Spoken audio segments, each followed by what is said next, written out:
لیکن جس وقت نبی کریم علیہ الصلوۃ والسلام کی بعثت ہو گئی، دعوی نبوت ہو گیا، تو ان سب کو معلوم تھا کہ یہ آخری نبی ہے، یہ خاتم النبیین ہے۔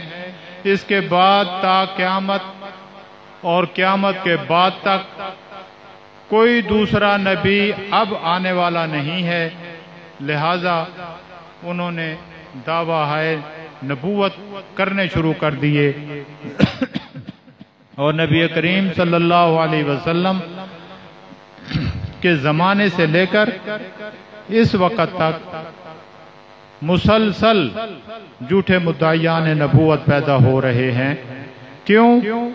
کہ وہ اس بات کو اچھی طرح جانتے ہیں کہ نبی کریم صلی اللہ علیہ وسلم کی بعثت کے بعد کوئی نبی نہیں آنے والا، یہ آخری نبی ہے، یہ خاتم النبیین ہے۔